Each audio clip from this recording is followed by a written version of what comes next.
Welcome back to the Gridiron Expert. Guys, we made it. We have made it to the national championship game. Something that I don't think many of us thought was possible just a few months ago. A 2020 season filled with so much uncertainty, filled with so many twists and turns every single week. Yet we prevailed, we pushed through, we had a season for the ages, and now we have been gifted with a fantastic championship matchup between two blue blood programs in number 3 Ohio State and number 1 Alabama. This is going to be a classic. This is going to be awesome. This is going to be an amazing way to end what has been, honestly, an amazing season. So guys, we are here to break down everything you need to know for this national championship game. And buckle up because it's going to be a lot. But we're going to break down a little bit of history, the offense, the defense, keys to the game, X factors to the game, and who we have winning the national championship on January 11th. So let's go ahead and take a look at a few things here. The brief history between Ohio State and Alabama. Again, two historic, rich in tradition programs, very successful programs over the course of their histories. These two teams, ironically, have only met 4 times.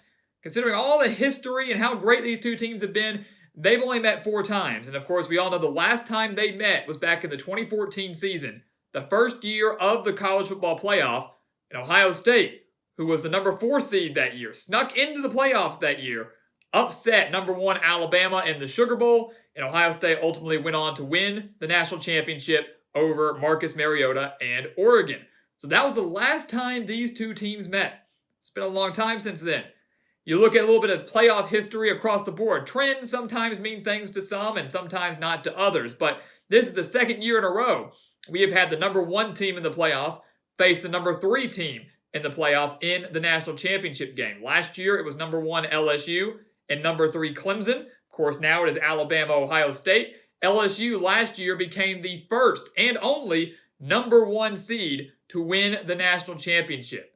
The Tigers became the first number 1 seed to win the national championship in the college football playoff. Alabama, they've been the number 1 seed at times, but have failed to do it. But they have won the national championship as a 2 seed and a 4 seed. So it's going to be interesting to see how this one plays out. Again, up until last year, the 1 seed hadn't been very kind to them in the college football playoff. So we'll see if anything can change against the Buckeyes for the Crimson Tide. So again, if you don't think this is going to be a great matchup, if you think the Crimson Tide will dominate, if you think the Buckeyes will dominate like they did against Clemson, I think you're sadly mistaken, because when you look at these two teams on paper, especially when you look at them statistically and look at the way these two teams have played over the last few weeks, I think it's very clear they are almost dead even. This is a perfect national championship matchup, guys. And I want to start on the offensive side of the ball here. I want to start with Ohio State. Let's start with the Buckeyes, who have just soared offensively over their last few games. They've certainly soared over the entire season, and we expected that when they're led by a guy named Justin Fields, who more than likely will be the number 2 overall pick in this upcoming NFL draft. But this Buckeyes offense has been playing ridiculous, and I think it starts last time they were out there on the field, last time they played against Clemson in the Sugar Bowl. The Buckeyes, many thought they shouldn't be in the playoff. Many thought that even though they were in, they were going to get annihilated by Clemson. I think they proved all the doubters wrong. They had to. If you're still doubting the Buckeyes, I don't know what's wrong with you. They dominated the Tigers 49-28, put up 639 yards of offense against Brent Venables and that Clemson defense. That's unheard of. You don't do that to Clemson. But Ohio State did. They did it also with 254 rushing yards. 254 yards on the ground. Justin Fields, sure, he got popped in the back pretty hard. Maybe cracked a few ribs here and there. He still threw for 385 yards and 6 touchdowns in that game. He looked better after his slight injury, looked better after that than he did before it. And Fields, of course, leads this team into battle, leads them for a chance to win another national championship. The Buckeyes offense is averaging 43.4 points per game, and they are honestly as balanced as you can be. I mean, when you look at these numbers, 272.3 passing yards per game and 272.6 rushing yards per game. I mean, that's dead even. That's almost right on the number. Same passing yards and same rushing yards per game that the Buckeyes are averaging. There aren't many teams out there that can do that and do that at such an exponential rate. The numbers here are unreal. I mean, you look deeper into Ohio State's offense, we could talk all day about Justin Fields and how great he is and how great of a career he has had and how great his wide receivers are. And Chris Olave, who made a huge difference in that playoff semifinal against Clemson. Remember, he did not play in the Big Ten championship game against Northwestern. You got Chris Olave. You got Garrett Wilson. But you would be remiss if you did not talk about Trey Sermon, the running back, the transfer running back from Oklahoma that has been the workhorse lately for Ohio State. I don't know if Ohio State certainly I don't know if they beat Northwestern. I don't know if they beat Clemson as bad as they did without Trey Sermon. This guy has rushed for 524 yards and 3 touchdowns in his last 2 games against Northwestern and Clemson.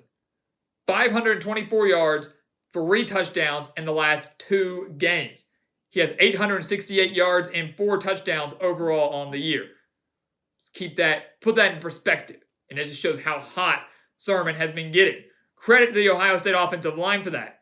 Credit to the Ohio State offensive line for creating lanes, for creating push, for creating protection for Justin Fields. You dominate on the ground. You dominate with your run game. It sets up the pass. And Ohio State has figured that out. The question is going to be, can Trey Sermon keep up that success against this Alabama defense? He torched Northwestern, torched Clemson, both very good defenses, up there, some of the best in the country. Alabama is also in that category. Does Sermon have one more big game left in the tank? Let's take a look at Alabama. Let's take a look at the Crimson Tide offense. Major storyline in college football this week is that Steve Sarkisian, the offensive coordinator for Alabama, has left to take the Texas head coaching position. But Sarkisian will remain on Alabama's staff for this national championship game. So yes, that's heartbreaking news for Alabama, heartbreaking news for these players, but he's not going to be gone. He's going to be there. So that's all that matters. He's still going to be on the sidelines, still going to be calling the plays, leading an offense that has been practically unstoppable this season. I don't know if anybody can stop Alabama in this offense. I really don't. Look, they scored 31 points against Notre Dame, beat the Fighting Irish by 17 in that playoff semifinal. They put up 437 yards against that Notre Dame defense, and people thought that was a lackluster day from Alabama's offense. Let's keep that in mind. Notre Dame's got a dang good defense. Alabama hung 31 on them, over 400 yards, and people said they could have done better. They could have won by more. That's how good this team is. The Crimson Tide are averaging 48.2 points per game, and they've been more of a pass-happy team. Obviously, they have been run. 349.3 passing yards per game, 185.7 rushing yards per game. So balanced, but not nearly as balanced as Ohio State. But we said they're more of a pass-happy team. Why wouldn't you be when you had 2 Heisman finalists on your team in Mac Jones and Devonta Smith? Mac Jones, the quarterback, has thrown for over 4,000 yards, 36 touchdowns, and just 4 interceptions. So him and Justin Fields do a phenomenal job of taking care of the football. And then you've got Devonta Smith. Devonta Smith, over 1,600 reception yards, 20 touchdowns, and torched Notre Dame and that Notre Dame Fighting Irish defense for 130 reception yards and 3 touchdowns. So, again, this guy's unstoppable. Find me a guy that can stop Devonta Smith. Find me a guy that can stop Mac Jones and from him from getting the ball to Devonta Smith. And even if you do, say you slow him down, you've got John Mechie and the potential return of Jalen Waddle, who has returned to practice, but maybe it's slim. Chances are slim he will play in the national championship, but there is a chance. You take away the passing game for Alabama. You slow that down. Alabama's got the FBS leading rusher when it comes to touchdowns in Najee Harris. Over 1,300 rushing yards for Najee Harris, 24 touchdowns on the ground for him. This guy's unstoppable. If you've seen his hurdles, you guys seen his hops against Notre Dame, his hops against Florida. This guy's a grown man. I've said Alabama's offense looks like gods among men or men among boys. I don't know anybody that can stop this offense. And all in credit, of course, to Steve Sarkisian and the passing attack that he has implemented down in Tuscaloosa. You take a look at the defense, guys. Let's take a look at defense for both Ohio State and Alabama. We'll start with the Buckeyes.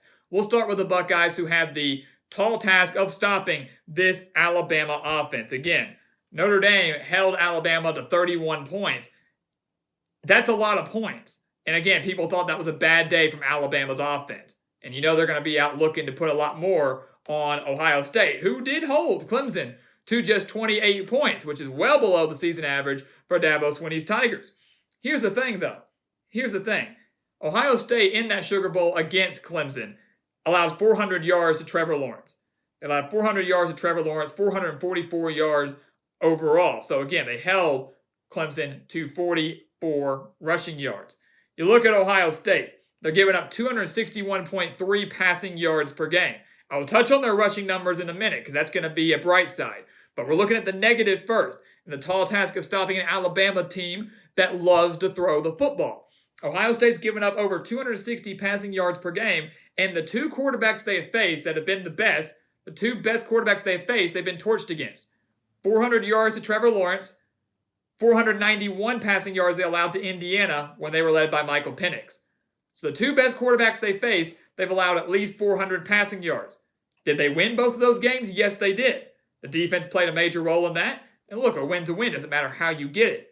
But you've got to be concerned, especially when you know that Alabama, maybe Mac Jones isn't better than Trevor Lawrence in your eyes, but he's still a Heisman finalist. And I would certainly say that Alabama has the best wide receiver core out of Clemson or Indiana. It's going to be a tall task for Ohio State, who has struggled against the pass this season. The one area Ohio State has not struggled is going up against the run. The Buckeyes have done a phenomenal job in shutting down opposing run games. They're allowing just 96.7 rushing yards per game. 96.7 rushing yards per game. And remember, we just said they held Clemson's Travis Etienne. Clemson as an entire team. Trevor Lawrence had a rushing touchdown early in the game. Etienne, obviously one of the best in the country. They held Clemson as a team to just 44 rushing yards on the day and allowed just an average of 2 yards per carry. That's nothing. That is nothing. They took away Clemson's ability to be dynamic on offense, to be unpredictable on offense. Clemson's play calling didn't help them either, but when you have to hone in on the pass, when you know, hey, we can't run, we've got to pass only, it makes the job a little bit easier for the defense. And that's going to be something that Ohio State has to do in this game. Alabama is so dynamic offensively. They can beat you through the air. That's what they want to do. But if you slow that down, Najee Harris will pick up that slack.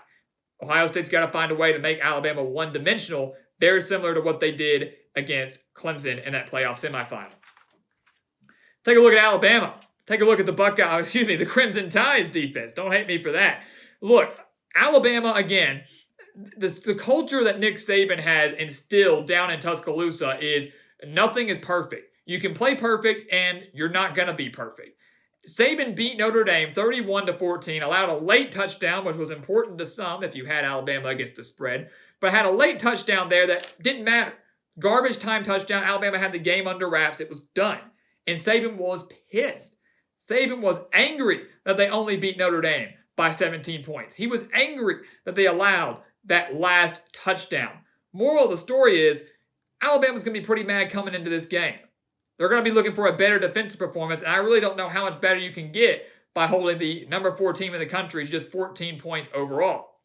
Alabama, in that game against the Fighting Irish, forced a turnover, which they then turned into a touchdown, allowed 14 points, allowed 375 yards. The concerning number for me was the fact that Alabama allowed 139 rushing yards. That is the number we hone in on right now.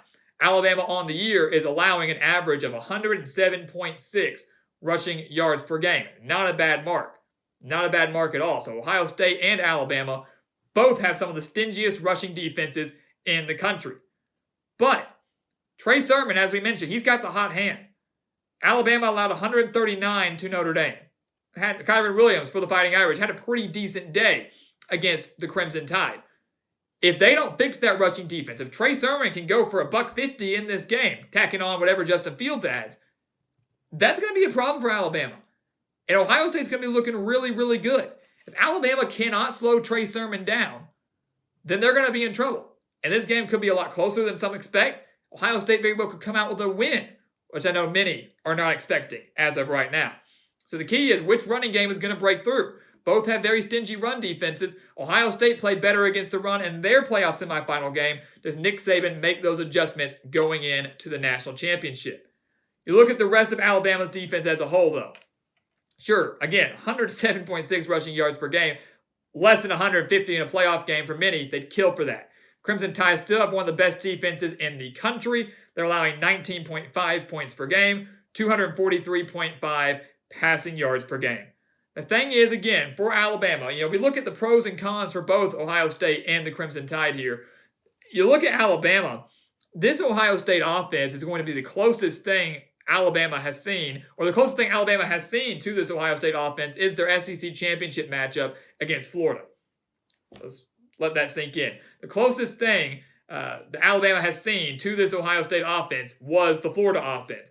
And in that SEC championship game against the Gators, Alabama allowed 408 passing yards to Kyle Trask and obviously at full strength Florida team. Weren't many opt-outs in that one.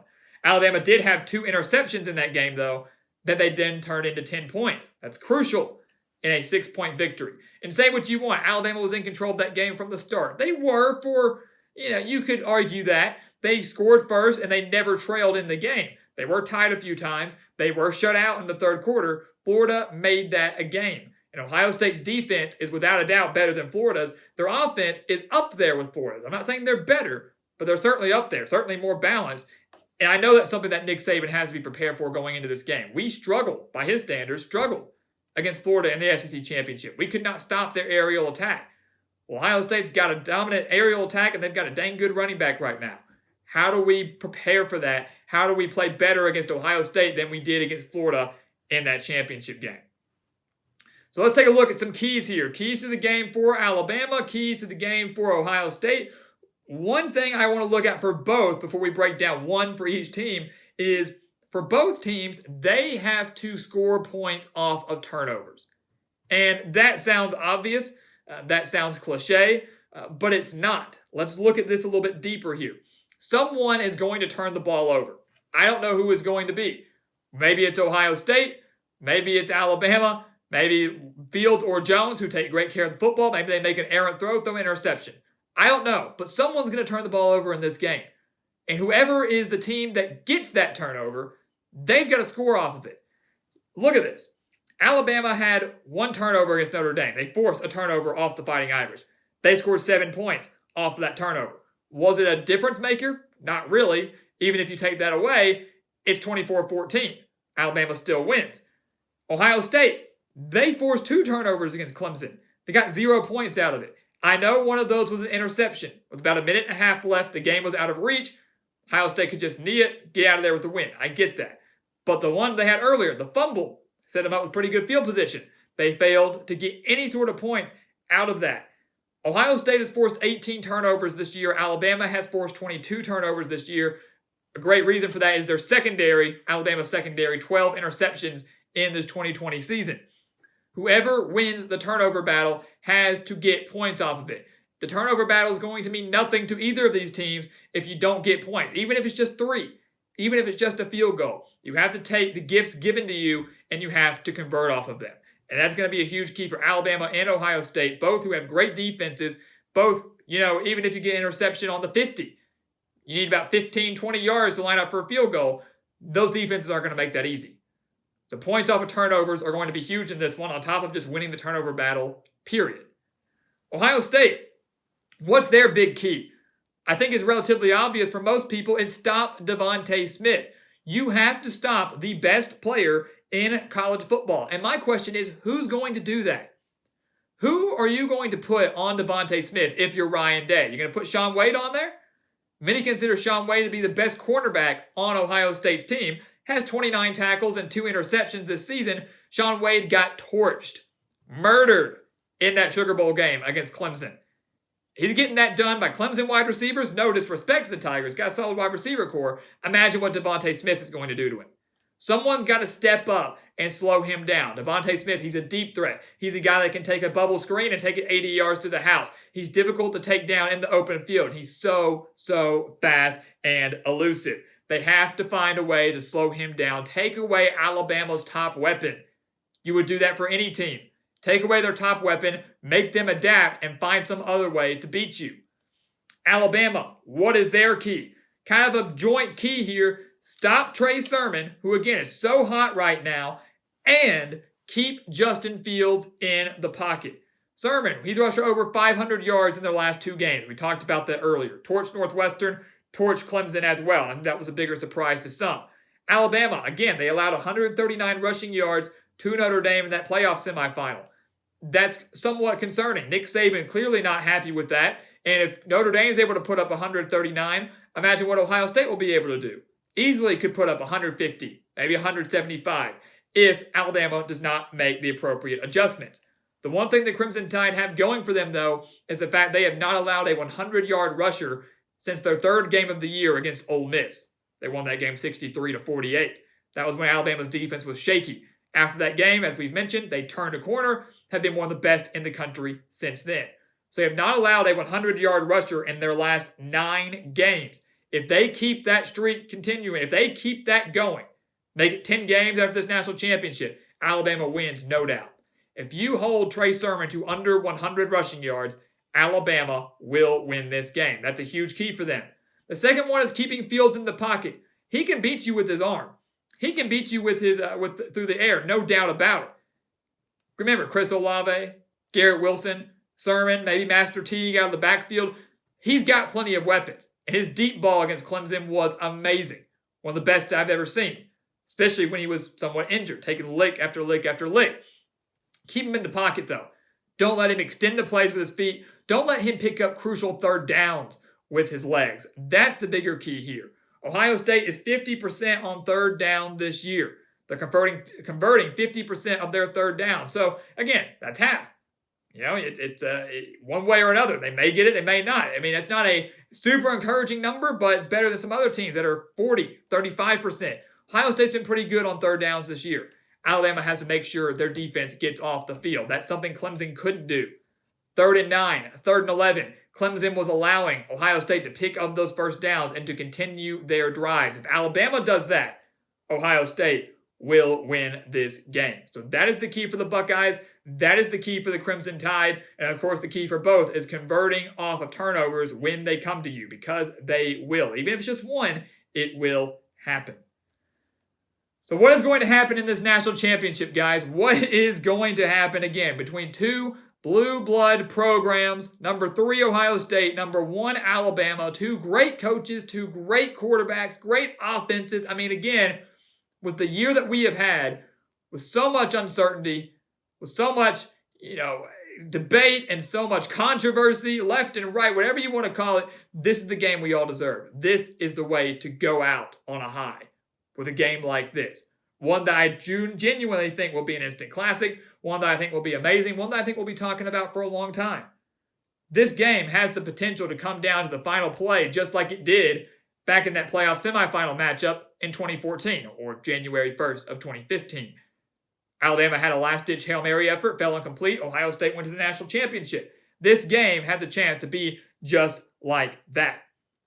But I cannot pick against Alabama and the Crimson Tide. How can you? How can you pick against Alabama, a team that has scored 31 points or more in every single one of their games this year? A defense that is continuously getting hot every single week. Maybe not the best performance against Notre Dame, but they're going to bounce back. Nick Saban will be sure of it. Ohio State, unbelievable football down the stretch. Fantastic performance against Northwestern. Fantastic performance against Clemson. One of the best performances I have ever seen. In a game that is back and forth, though, it really is a toss-up. Really is. But I've got to go with Nick Saban. I cannot pick against Nick Saban and Alabama. So in a game that I think will be close, in a game that I think will come down to late in the fourth quarter, it's Mac Jones, it's Devonta Smith, and it's this Alabama defense that comes up with one final stop in the final minutes to win the national championship, and that will give Nick Saban his 7th national title, which will break a tie with Bear Bryant. And Nick Saban, after Monday night, will own the most national titles by any coach in college football history. So guys, thank you so much for watching us here at The Gridiron Expert on YouTube. Make sure to continue to like, comment, subscribe, and share our videos. Also, make sure to check out everything down in the description below. We've got so much exclusive content for you. Our newsletter and our expert picks on our website, thegridironexpert.com. Our Patreon account for exclusive content year-round. Our Bet Now promo code and offers for bets like this on the national championship and college basketball bets coming up shortly after football season ends. Make sure to go check that out. Everything down there in the description for you. And once again, guys, as always, thank you so much for watching, and we'll see you next time right here on The Gridiron Expert.